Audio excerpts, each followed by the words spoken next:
তা আপনি একটা জায়গার মালিক হয়েছেন, এটা শান্তি। আপনার কি বিয়ে হয়েছে? হ্যাঁ, দুটা ছেলে পেলি। মাশাআল্লাহ, দুইটা ছেলে আছে আপনার? হ্যাঁ, তারা কি করে? ছেলেটা প্রতিবন্ধী। বাচ্চা দুইটা প্রতিবন্ধী? একটা ছেলে প্রতিবন্ধী হ্যাঁ। আর মেয়ে? মেয়েটা ভালো, মেয়েটা একটু সুস্থ লেখাপড়া করে। তো ছেলে কি করে এখন? ছেলেটা যে পড়ে আছে। পড়ে আছে বিছানায়। মানে আপনার যে সংসার খরচ, এই ছেলে মেয়ের, আপনার ওয়াইফের, আপনার এই সবগুলো আপনাকে এভাবে ভিক্ষা করেই জোগাড় করতে হয়। প্রতিদিন কত টাকা কালেকশন হয় তাও? আজ পাইনি, খালি 50টা টাকা পাচ্ছি। এই সন্ধ্যে কেবল আসে নামনো। এখন নামলেন, রাত্রে কটা বন্ধ? আচ্ছা আচ্ছা, রাত কটা পর্যন্ত থাকবেন এখানে? এখানে আর 10টা পর্যন্ত। 10টাতে আবার চলে যাবেন ওইখানে।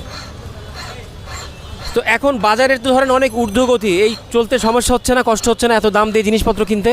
কষ্ট হচ্ছে না, কিছু খেতে পাইছি না, একটা মাছ গুছ খেতে পাইছি না, যে করা টেকা লিয়ে যাচ্ছি, সাল পালে ডাক্তার কবরে যাবার স্কুলে